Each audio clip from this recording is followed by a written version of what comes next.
desert, for I walk in this world. Good morning.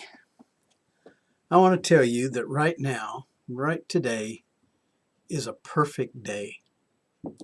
I am sitting here with a cup of coffee. It's snowing outside. As soon as I finish this daily message, I'm going to do some reading in a book that's fascinating to me.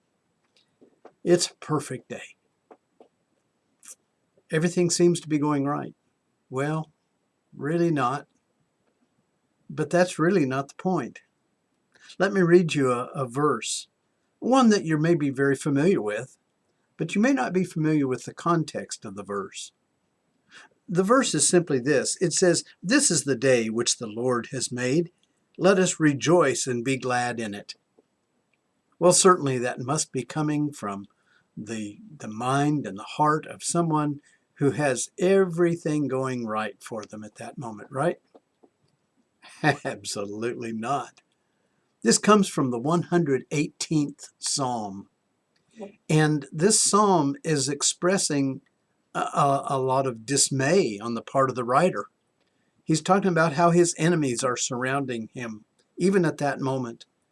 Everything seems to be closing in on him, and yet he is finding peace in the middle of all of this. Let me share with you just a few other verses in this. "From my distress I called upon the Lord. The Lord answered me and set me in a large place." That's verse 5 of Psalm 118.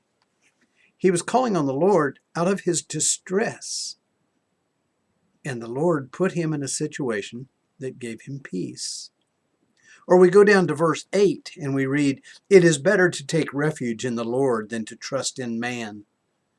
Well, maybe we're starting to get at the heart of the matter here. No matter what goes on around us, it's better to trust in God than in the people and the circumstances that surround us. Or maybe we drop down to verse 14 and we read this, "The Lord is my strength and song. He has become my salvation." Certainly a statement of firm hope and faith. But this too, in the midst of the chaos surrounding him. Or let me share this, verse 18. It expresses something slightly different. "The Lord has disciplined me severely." He hurts.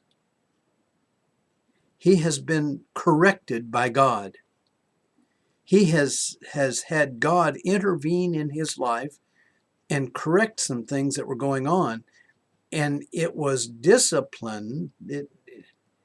He hurt.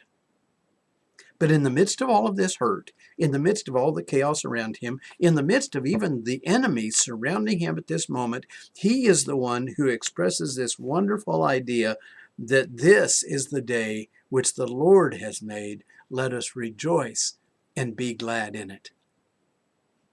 Our day, each day, is not dependent on the events that are surrounding us or even on the people that we come in contact with. Each day is dependent on our relationship with God. It is surprising the number of people who continually have bad days and they don't understand that they're having those bad days because they're not letting God be a part of their lives. Or they may be letting God in just a little bit, but not enough to really change their life, not enough to discipline them. God is offering us so much. He's offering to make each day significant and worthwhile. So, today, let this day be the day that the Lord has made, and let us rejoice and be glad in it. This day, trust in God. Focus on the opportunities rather than the circumstances that surround us. This day isn't perfect because everything is going right. This day is perfect because of the presence of God. Let this day be a perfect day in your life. Bye. They resound with God's own heart. Oh, let the ancient words impart, words of life.